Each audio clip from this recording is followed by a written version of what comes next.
Good morning. Good morning. All right.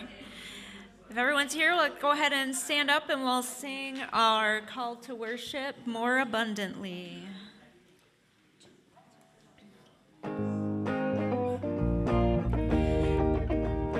I've got joy more abundantly. I've got joy.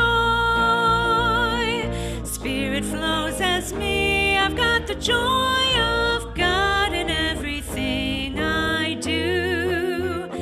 I've got joy more abundantly. I've got peace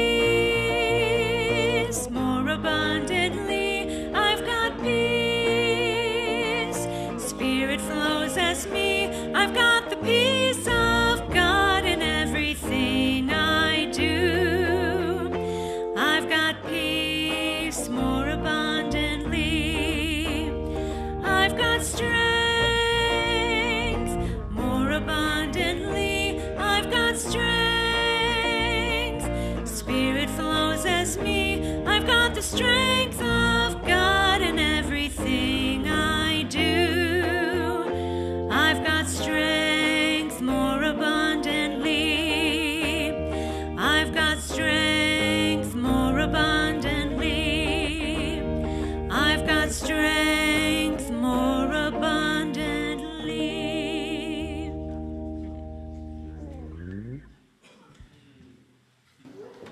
Good morning. My name is Blake Ringsmith, and I'm very pleased and honored to be the worship assistant today. You may have noticed there are cards and pens in your seat, and if you're in the back row, you may not have a pen, but there are other pens available. So when we get to that part of the service that Kit will lead us through, that's when we use those. So please don't doodle or take notes until you are instructed to do so. And we will be watching, so. So we have some announcements that I'd like to share. First of all, thank you to Chuck and Susie Knesny for hosting the wonderful Boomerang Gathering last night. It was an opportunity to reaffirm our values and principles and how to express them in these challenging times. Also, yesterday was the first session of the Joe Dispenza workshop. Thank you to everyone who participated. There's a nice sign-up list there out on the hallway. Yesterday's talk reminded us of who we are and laid the foundation for making changes to express more of our divine selves. Please join us this coming Saturday at 10:30 a.m. here at the church for the second session and more information on how to create lives of love and joy. Also, today is the meeting of the grief group. Maybe some of us are feeling some grief. For anyone who would like support in dealing with any grief or sense of loss they may be feeling, the group will meet after fellowship in the fellowship hall. And we also have an announcement from Michael Robold. I'm sure it will be entertaining. Here, Michael, use that. Thank you. Sure. I'm using it, but... Thank you.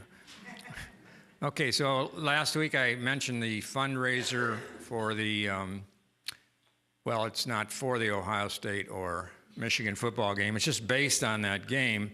And we could raise $2,500 if we filled 100 squares based on each square being paid for with $25, which means you could buy more than one square.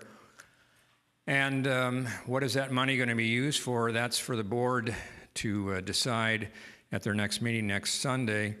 And if you have some ideas and want to express those, today would be a good day. I know one idea has already been expressed by Christine regarding a church. Could you just say what it is? Closed captioning, printing out the verbal on the screen in real time as it's occurring, so we can read along with the speaker if hearing isn't And from what Christine told me last week, I think that would cost about $1,700. That includes tax and whatever.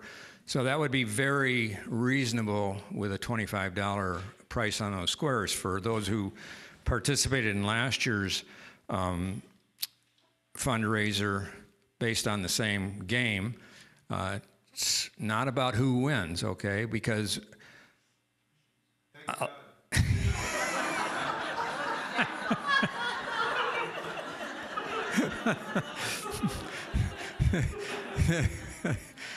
I'll make it as simple as possible. You will get a square based on a drawing. I've got little cards here, numerals 0 through 9, 2 different cards, or 2 different sets of these. So you would draw a card from each set, and that would give you the number of the square that you would occupy. Then, prior to the game, we would have a drawing. Again, it's random. 1 column down from 0 to 9 in a order that is, again, random, and 1 going horizontally across. Same thing. So how do you know which square is the winner? There would be 4 winners based on the score at the end of each quarter and the last score of the game. So last year, for those who weren't here, we only filled 51 squares, but they were $100 each. So we were looking to raise roughly that amount of money to pay for electrifying the amphitheater. Thank you. And as it turned out, all the winning squares were empty, so the church was the winner in that. And if this year, if all the squares are filled, someone will win, again, the score at the end of each quarter based on how those numerals line up. So you would have, let's say the score is 7-0 at the end of the first quarter.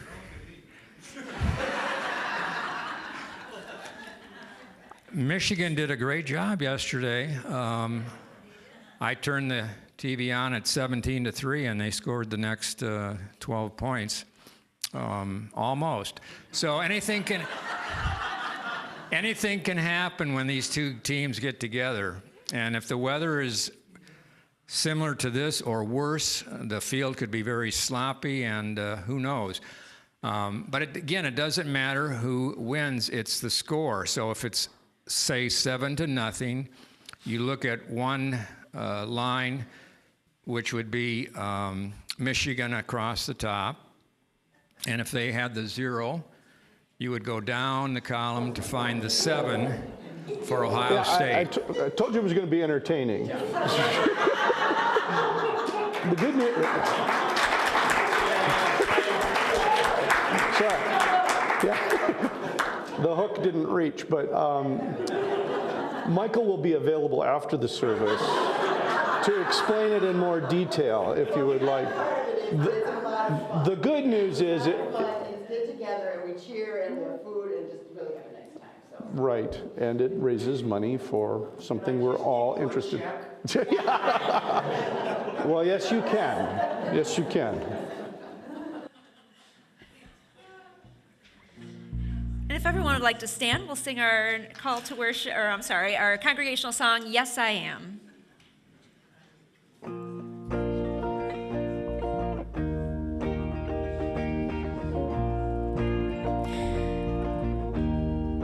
Yes, I am here to love. Yes, I am here to serve. Yes, I am here to be the love of God. Yes, I am here to love. Yes, I am here to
to serve. Yes, I am here to be the love of God, my God, of God, my God, of God, my God.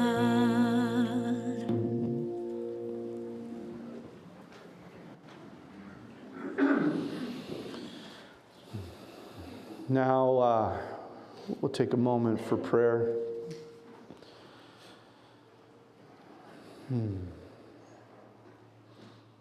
Mother, Father God,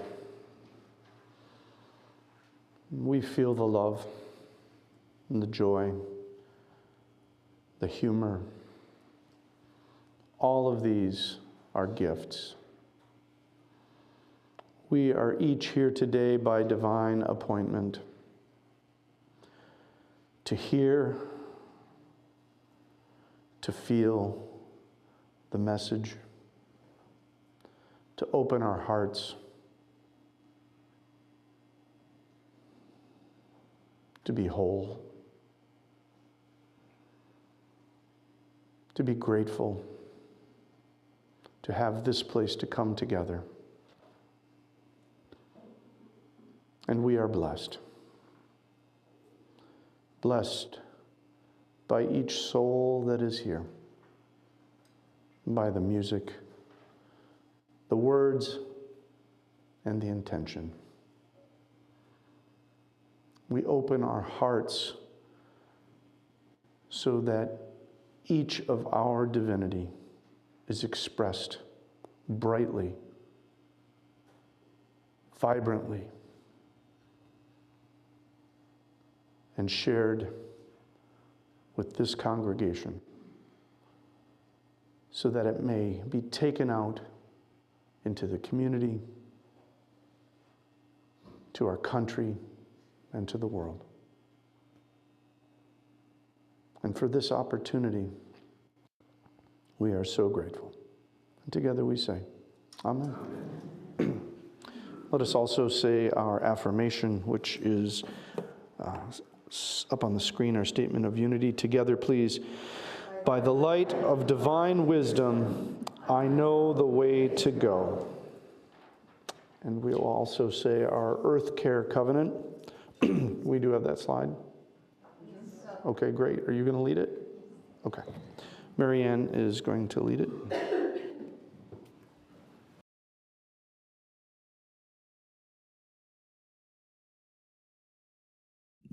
Okay, good morning. Today is Earth Care Sunday, when we read our covenant and recommit to our Mother Earth and focus on one of the 12 powers of our planet, which this month is will. But before we begin the reading, let us just feel into our hearts the great gratitude we have for this beautiful planet, for the beautiful place that we live, and just feel that, and then we can begin together. Our consciousness reveals that all of creation is connected as one. As a people of faith, we commit to a renewed reverence for life and respect for the interdependent web of all existence.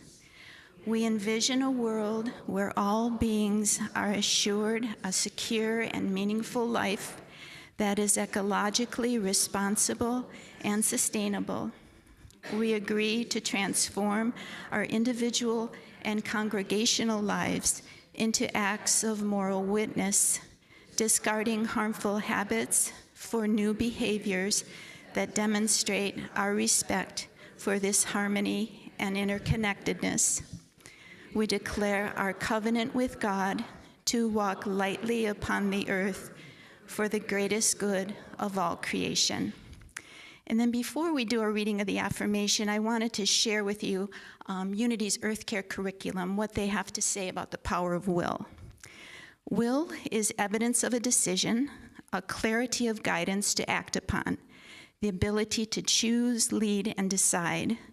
Will, as divine power, is guided by love and wisdom through heart and compassion. We as spiritual workers on the planet are guided and supported at this time to demonstrate will, love, and wisdom, even when humanity rails against change. We become the power of will to let go of self-gratifying options and choose behaviors and solutions that benefit all beings and the whole of this beautiful planet that is our home. So together, let's read our affirmation for will. I claim the powers of will and wisdom to do what is mine to do, to serve the greater good, to the very best of my abilities. I am one with the will that causes all to flourish. And then the Compassionate Choices group, every month we've been giving out an affirmation card, so you can pick that up in the back. And then also our gift to you today is a piece of labradorite, which is a stone that represents transformation and helps heal and release old patterns and beliefs so that we can move forward with new ideas. It's kind of a rough piece on one side, but it has been split and polished, so when you put it in the light, it just reflects, it's just so many beautiful colors, and it's really lovely. So those will be available for you to pick up in the back. And then just one more thing I wanted to say. One of my favorite songs that Kit does is I Am Willing. My goodness.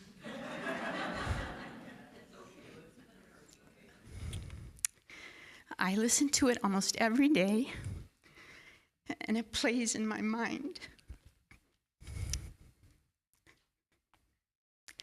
I'm willing to open my heart. I'm willing to open my mind. I'm willing to open my life. I am willing to be the change I wish to see. I'm willing to listen to the still small voice in me. May all of us be willing today. Thanks. Sorry.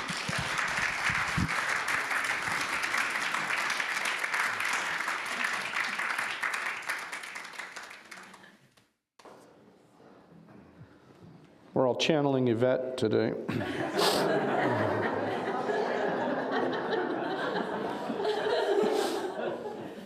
And you can stay seated. We'll sing I Cast All My Cares. I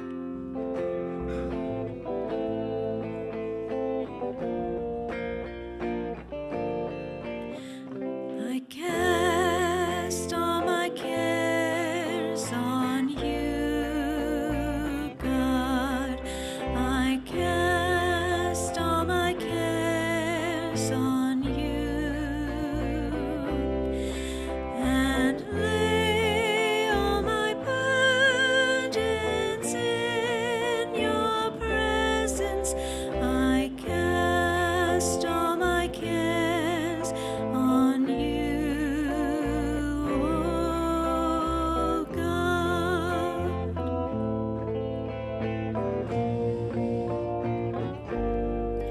I cast all my cares on you, God.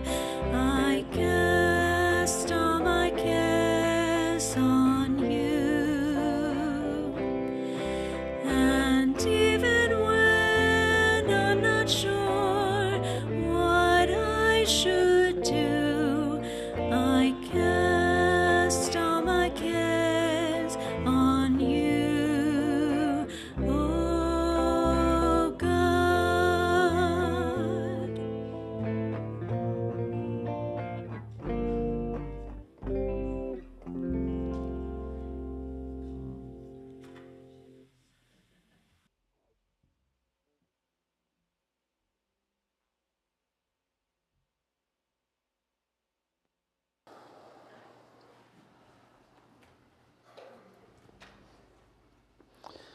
Now is the time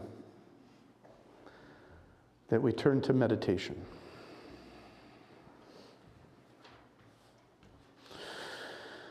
Slow, deep breaths.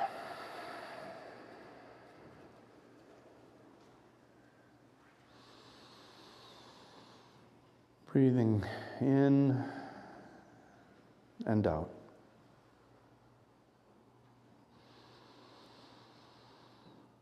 Focusing on the breath.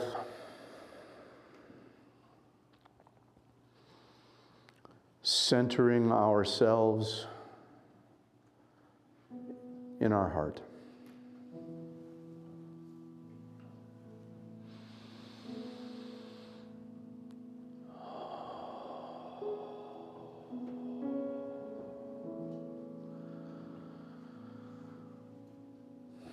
For when we are centered in our heart,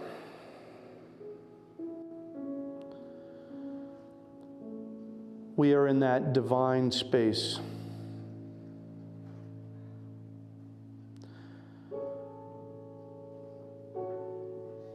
And we know that there is a duality to our lives. We are two. We are a divine soul having a human existence. We are of the Christ presence. We are the Christ.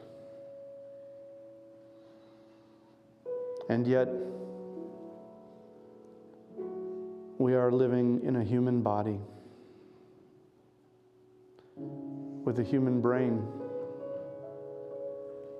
and human thoughts.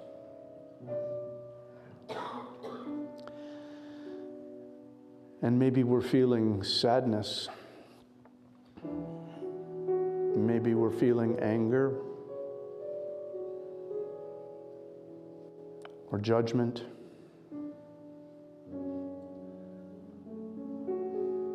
And those are real.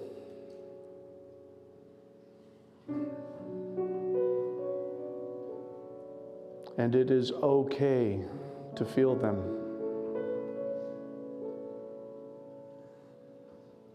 You are safe. You are safe here.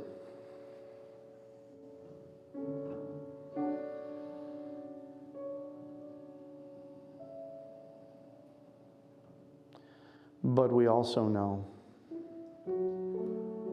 that those feelings are human. And while we need to feel them and not stuff them or suppress them,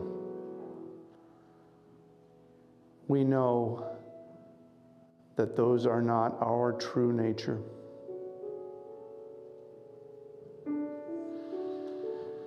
And we have this moment right now to remember that.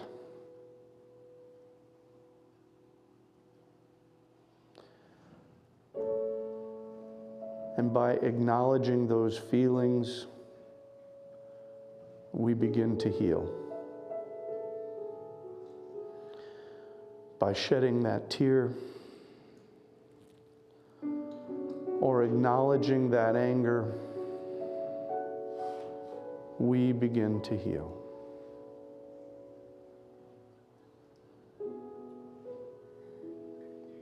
And we come together in this place to heal, to affirm our true nature, to let go of the human judgment. For although we may want certain things and certain outcomes, we know that all is in divine order. And yet, we may not see it. We may not see it today. So I invite you to release and let go all that does not serve you, knowing that you'll have that opportunity again and again.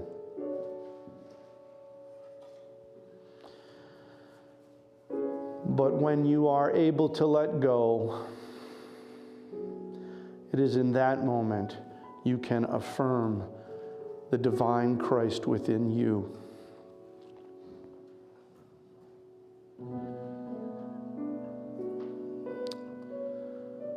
And so, in the silence, I invite you to tell yourself it's okay. It's okay to feel hurt and the grief. It's okay to cry.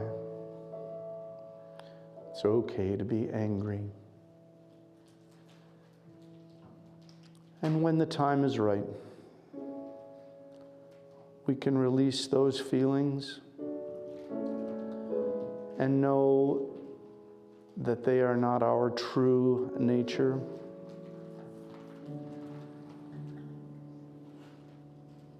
They are not.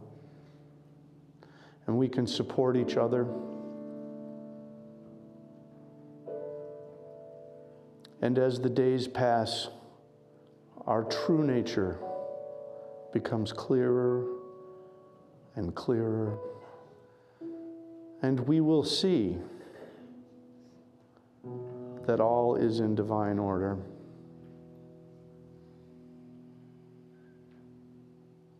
But in this moment, we can feel our feelings,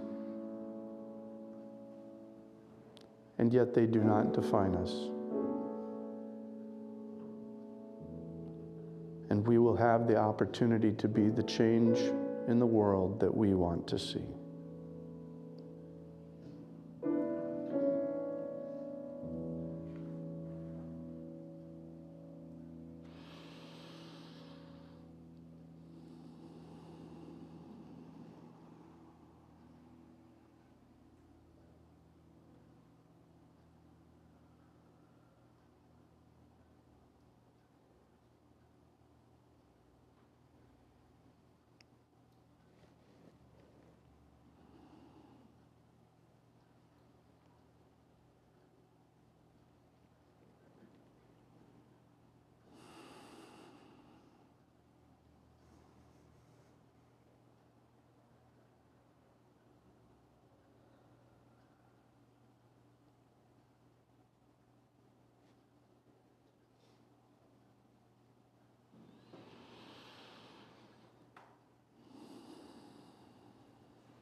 The word namaste has been placed upon my heart.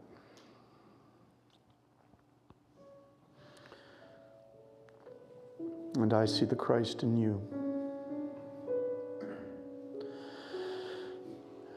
And as we make room for these feelings, as we release them and feel them,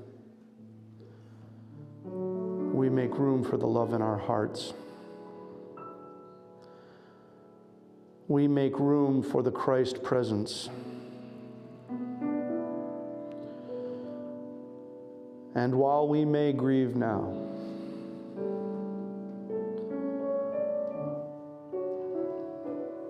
we are strong, and we know we are the feet, the hands, the mouths, the ears, and eyes of God here.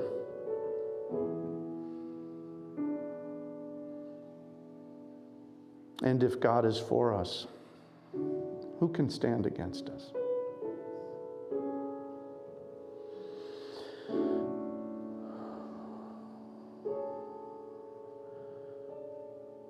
We leave this day, this place, knowing what is ours to do, knowing this or something better is on its way.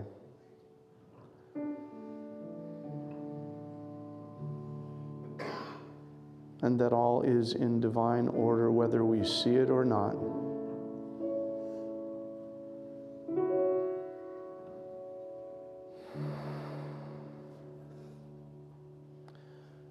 we have each other now. And we take our strength from that fact that we are children of God, having a human existence.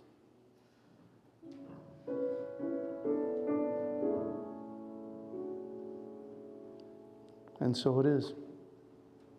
Together we say, Amen.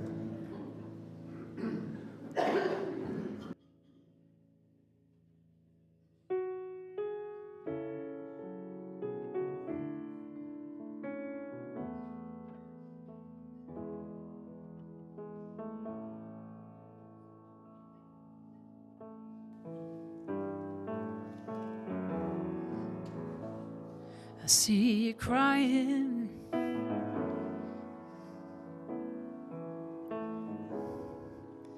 and trouble is filling your life.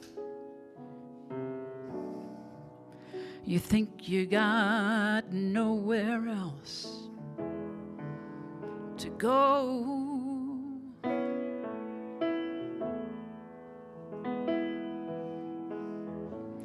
You say you feel like you're dying, dying inside, and you're running out of the things you think you know. Get quiet.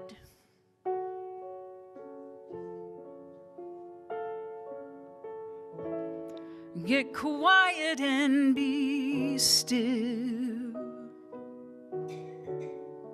Make some room for the answer to come on through. You gotta get quiet.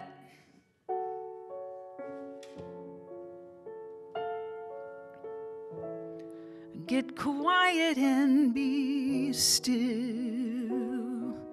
'Cause nothing's gonna change until you turn it over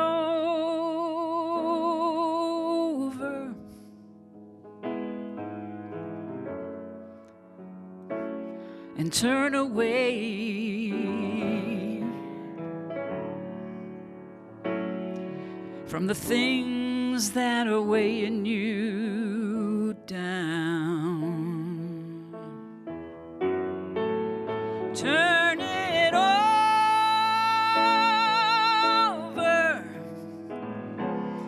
and when you let it go, you'll find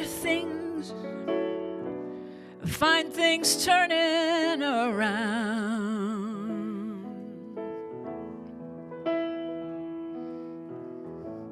You're so determined. You're so determined to be right. You think you gotta have it all under control.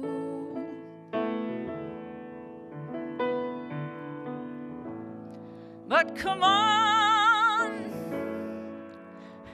come on. Forget that foolish pride that keeps you living so low. Get quiet.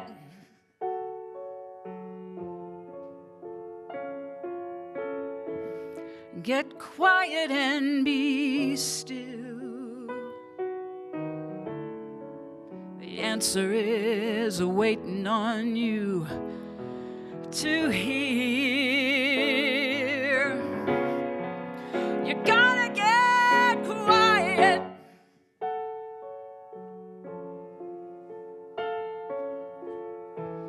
This ain't about forcing your will, your mirror.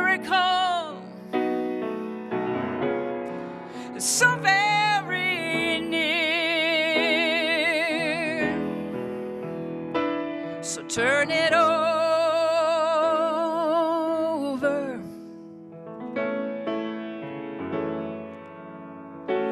And turn away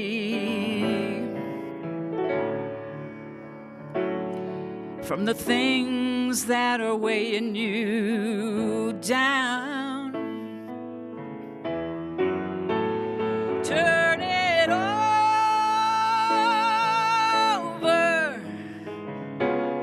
and when you let it go, you'll find things turning around.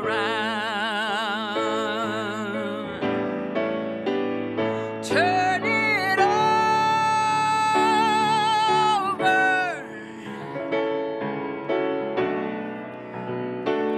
Turn it over.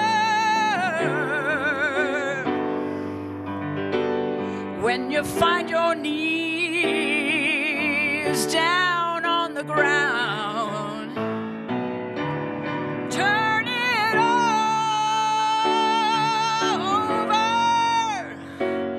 Yeah, when you let it go, you'll find things. Yes, you'll find things. Yes, you'll find things.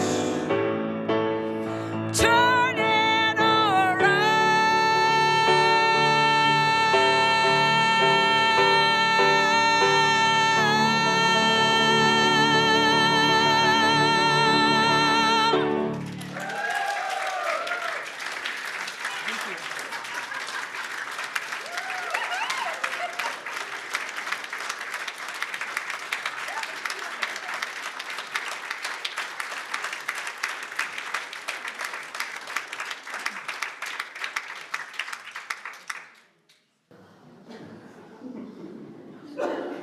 We're just going to give her a second to catch her breath. So the good news is we're going to hear more from that wonderful woman. Ladies and gentlemen, Kit Holmes.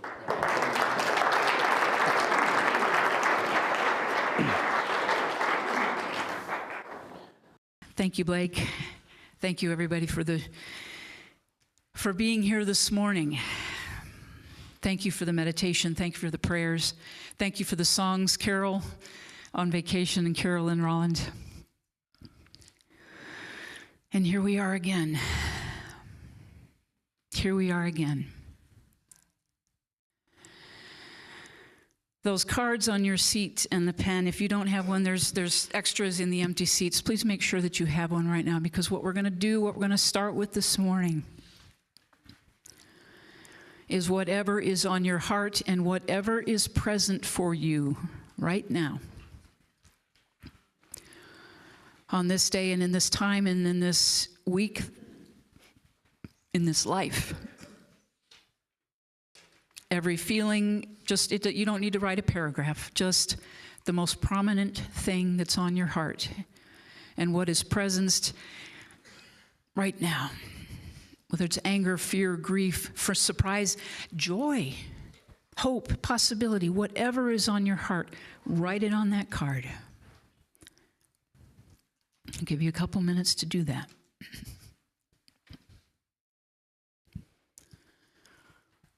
And when we're finished with that, we'll get that done in a minute. I won't interrupt you while you're in your space. I'm going to breathe.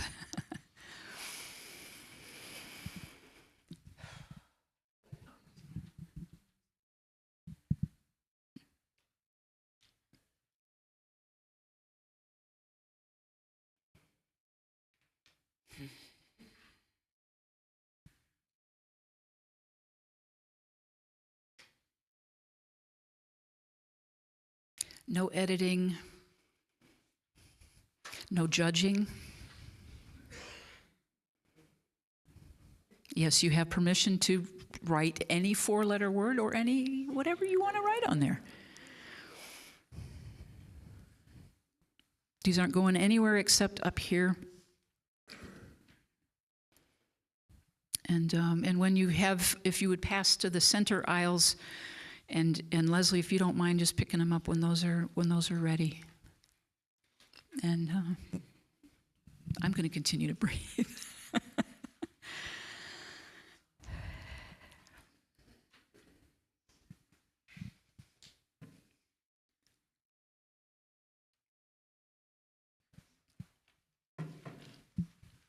Thank you, Blake.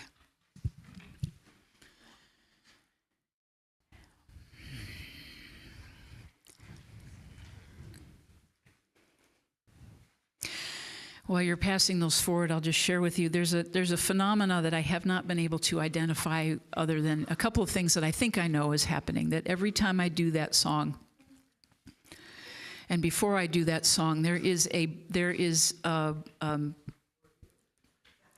I would say volcanic kind of energy that starts moving through me, and my gut gets tight, and I speak to my inner self and my higher self and say, well, just keep breathing. Keep breathing, keep breathing, keep breathing. Because what I know is when I wrote that song, and every time I perform it, I get out of the way. I get out of the way. And there's this excitement, and there's a little bit of terror, and right now I'm just getting myself grounded, because every time I do that, I get shaky. It moves that in me.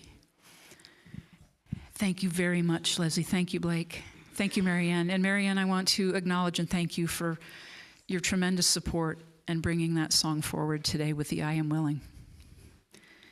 It means the world to me to know what I bring into the world does some good. So what I'm going to do with these, I'm not going to look at all of them. Thank you very much. It's not like the football lottery, I am going to pick a few just to, and of course there's no names and I don't know who wrote what. But the idea here is that we acknowledge, that is the most important thing, that we acknowledge, we feel everything that we are feeling right now. We have a tendency, or maybe, I don't know, maybe, the culture or the way that you were raised or whatever that is that says we can't have certain feelings, that certain things are bad or wrong, negative feelings are icky. They're all part of us. We have them, we're human. And if we don't move them out, I think I spoke about this a couple of weeks ago, if we don't move them out, they get stuck and they get toxic.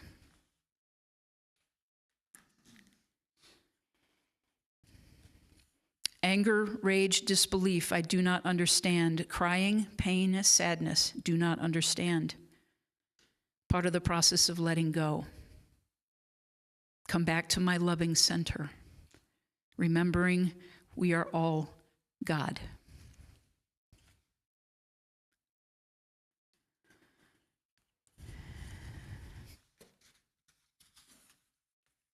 Hope, determined to be better because of it. Sadness, resilience, challenge.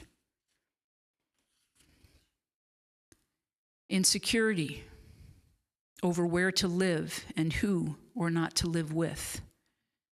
Fear that I will not have family and friends nearby. I'm not going to say these words out loud, but WTF. Exclamation point, exclamation point. Sadness, loss, grief, tears, letdown, joy from my family, friends, church, neighbors, there's a word I cannot read, but neighbors and love. This one just jumped out. Trust, faith, love, peace, hope, some fear, denial.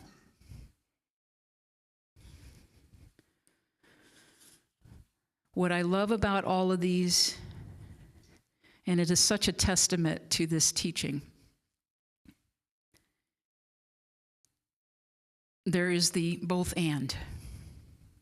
I think you're hearing that already, the both and, that anger, frustration, fear, denial, and at the same time, hope, faith, something other, something other, something other.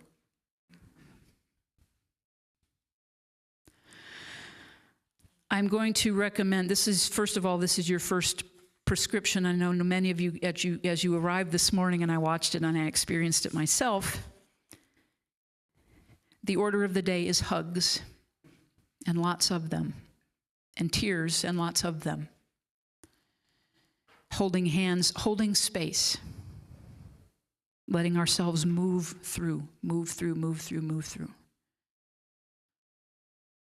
What I am so honored to speak to stand in front of you today as a minister of this teaching. Number one, change is hard. You know that. We all know that. It is painful. There are two things, in my opinion, that have been happening, and we have been watching it happen, not just in the last couple of years, not just in the last 20 years, not just but in the history of us as humans. But I'm just going to go back to 100 plus years ago in the beginnings, or I will say the reemergence of New Thought. New Thought, ancient wisdom has never gone away. It has gone underground. Dark Ages come to mind. Thousands of years, hundreds of years. But they have never gone away because of that element of truth, that solid truth that we know inherently we are part of one thing. It is built into us to know this. It is the impetus that moves us when we are in fear, when we are going through massive change. That says we have each other. And not other, us against them. We have so much of that. But that thing that is at the core of us that says we are all going through this. There isn't one side that's like, yay, I don't ever have to experience any of this again, and one side saying, oh no, it's the end of the world. We are all affected by the changes. Whatever side of the thing, whatever the thing is, whether it's an election, whether it's a family relationship, somebody's getting married and you disapprove of the bride or the groom or the mother-in-law, whatever it might be, there is always a thing that we have, that either or black and white idea, that there is a black and white. And we know there is not. I have not spent very much time at all prior to the election nor after doom scrolling, looking for answers, looking for reasons. We've got it. We've got it in spades. The pundits, everybody's got their opinion on what went wrong, what went right, what they should do next time. It's a never-ending cycle if you haven't noticed. Because already 4 days or however many days it is, we're already talking about the midterms. Yeah, it's exhausting. But here's the thing that I came to. The title of my talk today was A Quantum Leap of Faith. And Carol and Rolland on vacation, and I usually get stuff to the band on Tuesday, but I was waiting. Quantum leap of faith. I was waiting to see how things would unfold. The interesting thing was that on Tuesday morning, I was in a bi-weekly Zoom meeting of my ministerial colleagues from Centers for Spiritual Living. And the community spiritual leader put the question into the Zoom, how are you, where are you holding as the election is happening today? What are you bringing? How are you showing up in the world? Prior to the election, fear, anger, worry, denial, hope, faith, the gamut. I was incredibly calm, almost inexplicably calm on Tuesday morning heading into it. I didn't watch the returns. Very briefly on Tuesday night, I gathered with some people because I was feeling some anxiety. there was a gathering that I went to watch some of the returns, and I stayed for about an hour, and that energy was too much for me. I said, I'm just going to go home and be still and do my thing, do my meditation, be still. Went to bed. I got a text from a friend Wednesday morning. The friend I had texted on Tuesday and said, are you all prayed up? He texted me on Wednesday morning and said, well, oh well. Not a civil war, but we are in for some lessons. And that's what I love about this guy. He is steeped in unity. He is steeped in new thought. He is steeped in science of mind principles. We are in an extraordinary learning curve. And the thing that I want to bring through in this is we have been, for the last 100+ years, in the reemergence of new thought, ancient wisdom, all of the work to be the love, the light, the peace, the promise, the goodness in the world that we want to see, being willing to do the work to heal what we need to heal to do it. I know that many of you that are familiar in any way, shape, or form with recovery know the work is not easy. It is painful to get the stuff, the sludge, the mud that we've been mucked ourselves in and move it out of the way. Those stuck emotions, the stuck grief. And the most common thing with all of it is when somebody starts the process, says, I'm afraid to start crying because I don't think I'll ever stop. Does that sound familiar? Yes.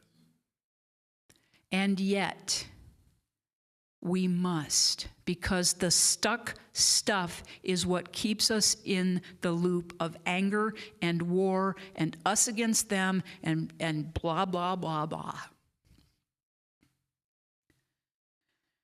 We have been working on bringing the light, and all of this stuff that has been stirred up is everything that is the shadow side of us, and we are staring smack dab into the eye of the shadow right now. If we live from the premise that God's timing is perfect, that we are here at the right time and the right place with good purpose to be a part of the evolution of the consciousness of the planet, we gotta pull our big panties on. When I got that message from my friend Wednesday morning, I was sorely disappointed, but I was not surprised. There was a little ray of an energy shift back in July when it looked like, wow, hope. But I will fully admit, I got complacent.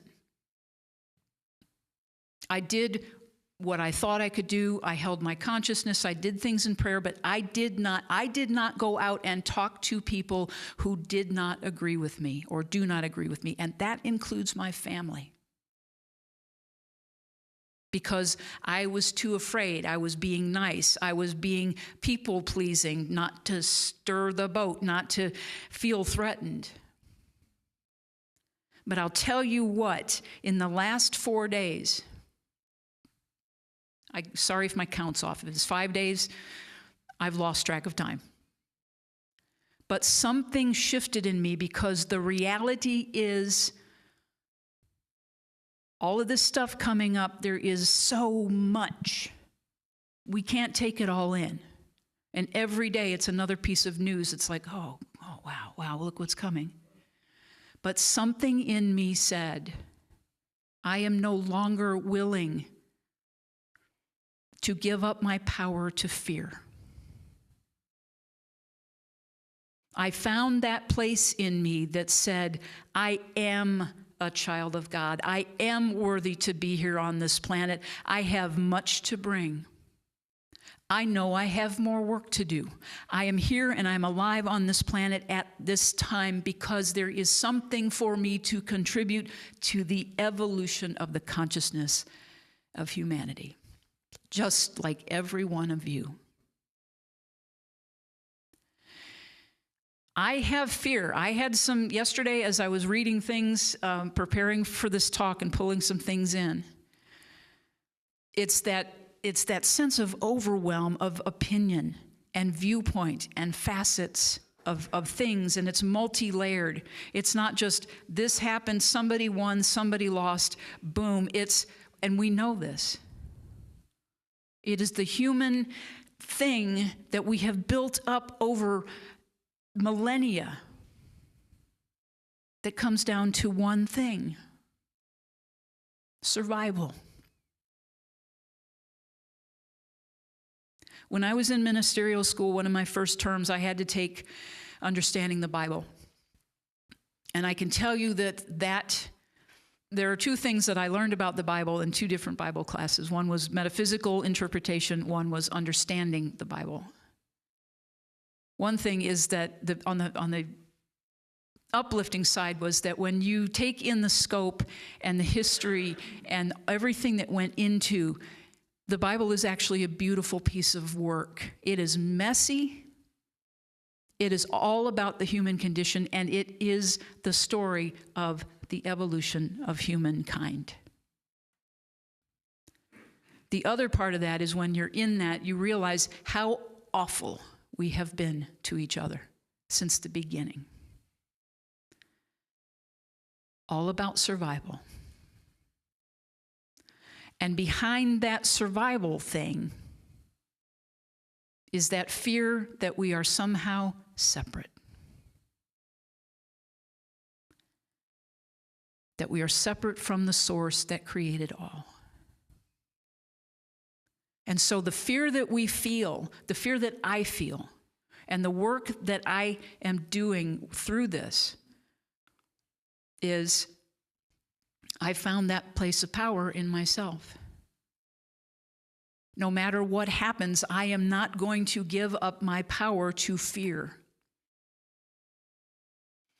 I know that back earlier in, there was, as I stood before you this summer, I was in fear after there was the first assassination attempt. And I remember we kind of did the same thing.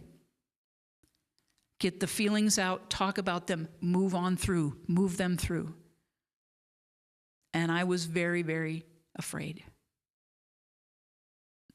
I am still concerned.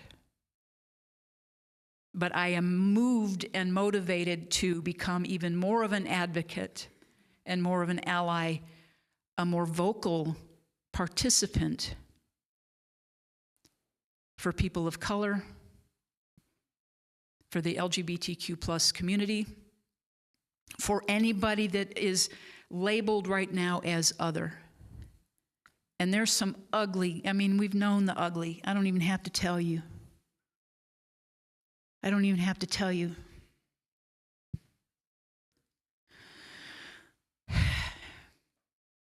But this is about choice. Hello. Okay. That seems to happen. One of the things that, as I said, Wednesday morning I got up and I got that text from my friend. And then I was in a visioning. How many of you are familiar with what Michael Beckwith created? It's a process called visioning. Some, okay. Basically, it's a meditation. It's a guided meditation where we go in and we open ourselves to the direction and the guidance of spirit. And then there are specific questions that are asked around an intention. And we listen for what comes through. And lots of times it doesn't make sense. It could be a color, it could be an image or whatever. So I'm in a regular visioning group, and Wednesday morning was no exception. And the beauty of it was the first thing Wednesday morning after I got that text from my friend. And we did our visioning like we always do, and it's cameras off, it's on Zoom. We just unmute at the end to say, does anybody want to share something? And the power of the affirmative hope and saying, okay, it's time to rock and roll. It was so uplifting to me because that's where I was, but I was cognizant, and I was being mindful of, there are people that are terrified, there are people that are grieving, hurting, like today. I'm mindful of all of that, and yet this is the work we do in this teaching. Go to God first. Not the appearance, not the condition, not the circumstance, because everything outside of us is a result of our consciousness. Everything we experience is the result of our individual consciousness and the collective consciousness, and not just the consciousness of this time, but the whole of humanity, the whole of humankind. So if what we see outside of us isn't agreeable, we have choice.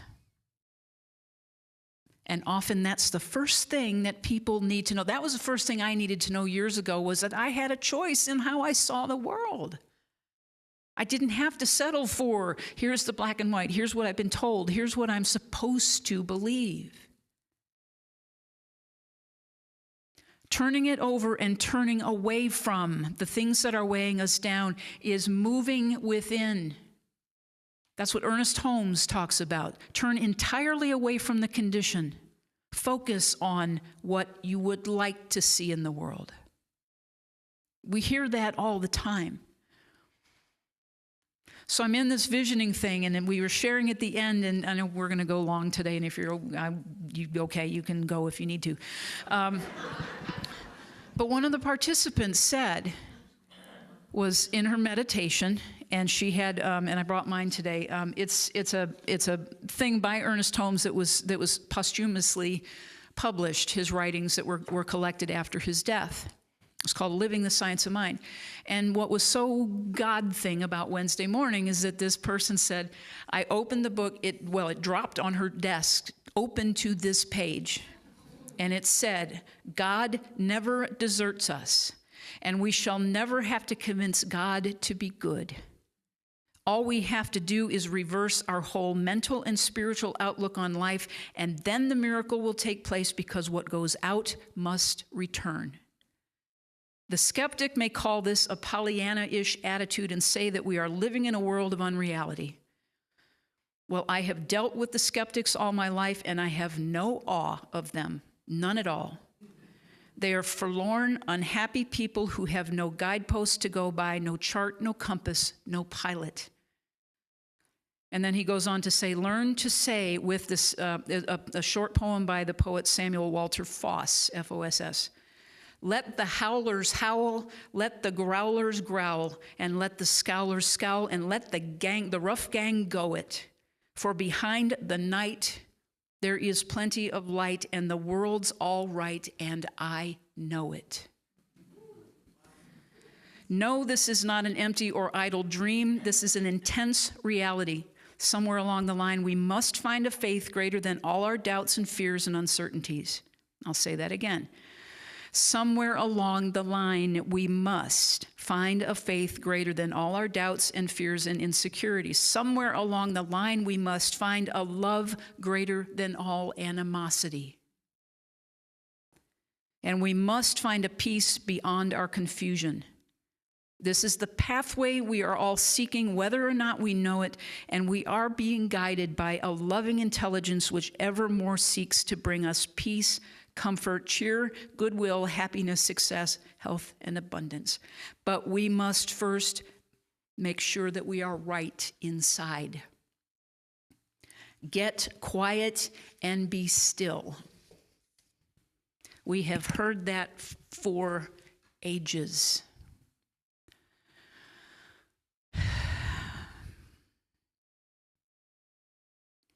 So what do we do? There's some other, are you guys cool with hanging out for a little bit? Okay, good. One of the things I was talking to my partner about yesterday was this idea, and what came to mind was from the Four Agreements, Don Miguel Ruiz. And the very first chapter is about the dream of the planet. How many of you are familiar with that? The dream of the planet is basically we are dreaming our way through life and are waking up from it rather than being in complacency, rather than saying, well, this is just the way things are and there's nothing I can do. We wake up from it. That's what this teaching is about. Going inside and saying, who am I? If I am a child of God, how do I show up in the world? If I am not separate from God, how do I know how the ways that I am supplied and supported and loved unconditionally? And how can I be that light for others? So we were talking about the dream of the planet. And then last night, before I went to bed, something popped up. God thing always does. Somebody posted on Facebook, and it was so amazing. And I know you'll get this. In the movie The Matrix, when Morpheus tells Neo that you have to understand that most people aren't prepared to be unplugged from the system, he's talking about a profound truth of human nature. The system in the Matrix is a metaphor for the illusion of what is real, an artificial construction designed to control and subdue humanity by giving them a false sense of reality. Most people today live trapped in this illusion, unable or unwilling to see beyond the veil of lies, manipulation, and control. Morpheus understands that for many, the comfort of the system is preferable to the unsettling and often painful process of awakening to the truth. People have been conditioned from the cradle through years of indoctrination, sometimes generations, to accept the world as it is presented to them. Unplugging from this system is facing a harsh, sometimes unbearable reality that everything we thought was real is in fact a lie. This requires courage, willingness to embrace discomfort, and most importantly, a willingness to let go of what one thought was the truth. Morpheus also knew that those who are still connected to the system are often his most ardent advocates. Why? Because the system has become their identity. Their sense of self, their beliefs, their values are all tied to the illusion and constructions of that system. Threatening them is threatening everything they cherish. For many, it's easier to defend the system than face the possibility that they have been deceived. And I read that not because it's an us and a them, it's because it's all of us. It is all of us. We have so many layers of systems just within ourselves that we deceive ourselves. And I know how painful it is to come out of denial.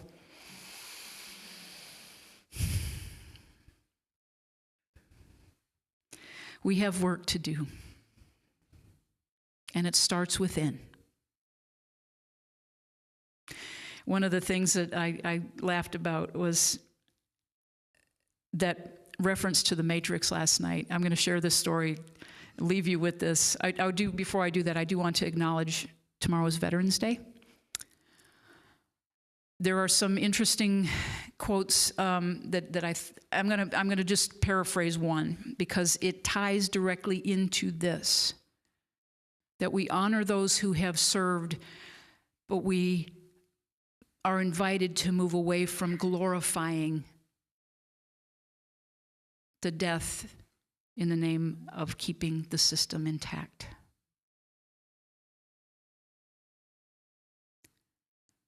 Honor those who have served, absolutely. But it is our work in this time of change to move from the systems that we simply go, oh yeah, it's okay to go to war. We'll figure it out.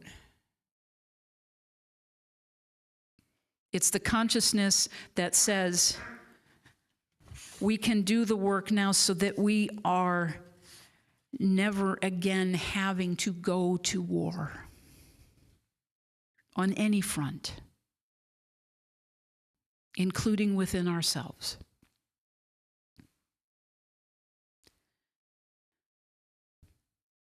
Remembering the martyrs and honoring the armed forces on Veterans Day. That's not going to do it. If we are unwilling to learn from history, we commit ourselves to reliving the mistakes of our ancestors. The peace of the land, the peace of the people, and the peace of the heart are inextricably intertwined. What is accomplished by force does not last. What is accomplished by love is eternal. We cannot wait until we have true peace of mind before we start working for peace, nor can we wait until the world is at peace before seeking peace of mind. To remember war without offering forgiveness to the former enemies is only to reinforce soul-destroying hatred. Peace is not just the absence of war, it is being at home with the shadowy parts of our personality so that we know where our anger is coming from and how to transform it. The first step out of violence is to stop viewing oneself or any part of oneself as an unlovable enemy. That's William Wallace. The work we have to do. So I will leave you with a more lighthearted story. I was at the dentist several years ago in the chair getting some oral surgery done, and I was higher than a kite on the anesthesia. And at this particular dentist's office, they gave me headphones, and there was a TV screen like right there. And it gave them room to work, and I just got to lay there and look at the TV. And The Matrix was on. And I was listening to it, and I mean, I'd seen the movie a couple times, but I didn't get into the culture of it at the time. And with these headphones on, and I'm, kind of thing. And I heard it through the veil of no filters of anesthesia, and I went, oh my God, this is the secret of the universe right here. And I think I said that to the dentist. And I got the, little pat on the shoulder like, it's okay. But I can tell you that I will go watch that movie again, and I will watch the art that has been made. I will read, I will listen to, and I recommend this highly. Again, hugs, first order of the day. Listen to some music, find some art, make some art. Put the love, whatever form you bring it into the world, bring it into the world. We are protected. We have the prayer for protection. We have that every day. My saying has been lately, I am guarded, I am guided, I am prospered and provided for. Why? Because God exists in me, and I cannot have an enemy. None of us can. Thank you all for sticking around.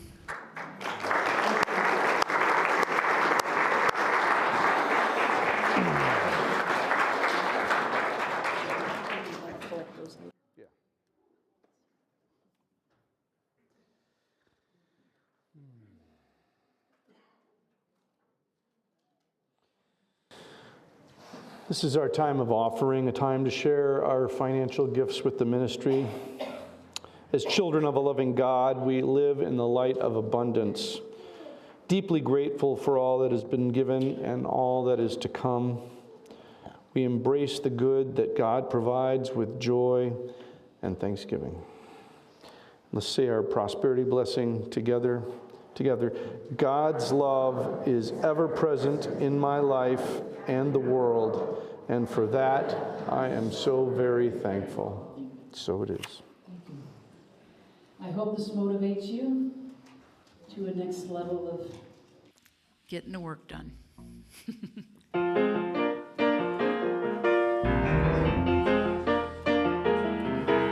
I'm getting up early, getting down to business. I'm getting up early, getting down to business. My feet hit the floor, opportunities knocking on my front door. I'm getting up early, getting down to business. I got a lot of don'ts on my list of to-dos.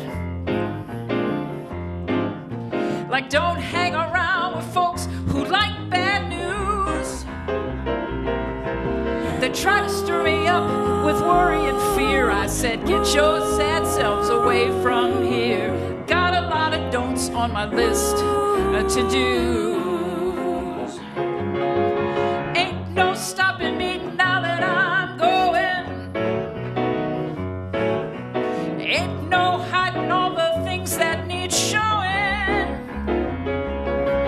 I'm bringing my best into this world. If you want to feel the love, then I'm your girl. Ain't no stopping me now that I'm going. I'm getting up early, getting down to business. I'm getting up early, getting down to business. My eyes are wide open as my feet hit the floor. Opportunities knocking on my front door. Getting up early, getting down to business. I'm getting up early, getting down to business. I'm getting up early, getting down to business.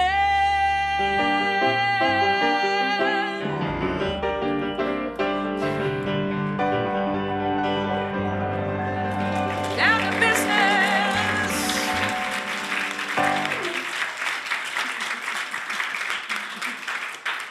Thanks, guys. All right. Well, thank you to the music team. Thank you for all being here. I just want to say, I thought I was the only one who got The Matrix. That's great. Yeah, The Matrix. And I love the part where, how many of you have seen The Matrix? Okay, good. Okay, good. Yeah. So the part where he wants to be put back in. You remember that when he just wants to be put back into the unreality, and he wants to be someone famous but not too famous. And anyway, that really speaks to me that we have an illusion that we're living in. And so, speaking of movies and part of being good to yourself, I invite you to go hug your dog, your cat. Also, I highly recommend the movie Love Actually. That is chicken soup for the soul as far as I'm concerned. All right. Exactly. Love actually is all around. And there's a piece where he says at the beginning that as far as he knew, the messages from the tower in 9/11 weren't about hate or anything. It was about love. So we have prayer chaplains available, and you know it may be a long wait to meet with them today, but I encourage you to open your heart and take advantage of that. It is incredibly powerful and healing and wonderful. We also have refreshments at the back, which I invite everybody to come participate in, and let's be together. Let's be together today. That's about it. So let's form a circle like we always do.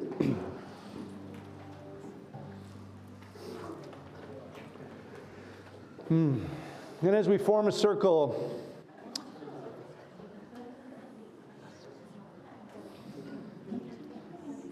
we can do this. We'll spread out. I know we can do it.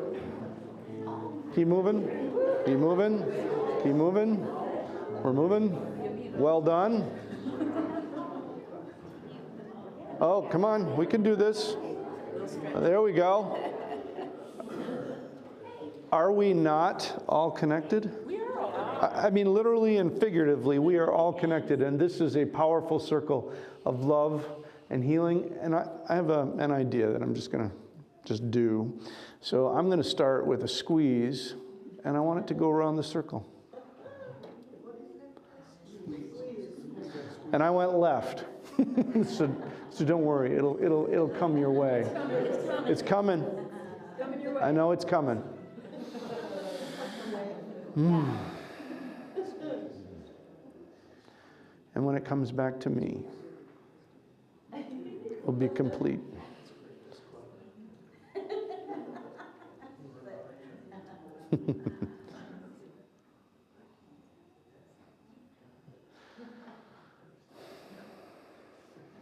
Woo! All right. All right, well, let's take this time to speak aloud a name or a circumstance that we ask for divine blessings, knowing that this or something better will come, that we don't know what is in divine order. We don't, but we know there is divine order. President Trump.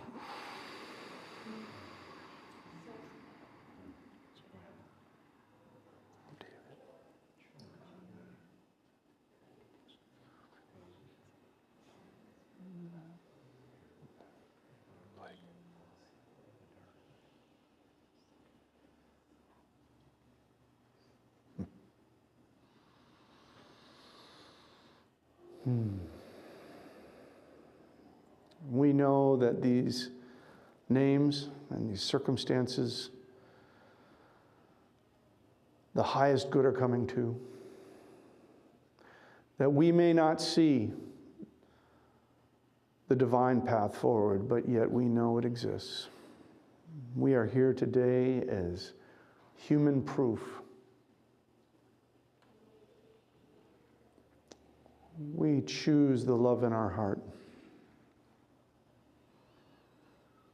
We choose to move beyond the veil and the systems that do not serve our higher purpose. We are brave and courageous. We walk forward being the change we wish to see, taking a step maybe we weren't willing to take before out of fear, but knowing that we are bold children of God, as my 4-year daughter told me. For this opportunity, we are so grateful, and we bless and consecrate these prayers and thoughts with our prayer for protection. Together, please. The light of God surrounds us. The love of God enfolds us. The power of God protects us. And the presence of God watches over us. Wherever we are, God is, and all is well.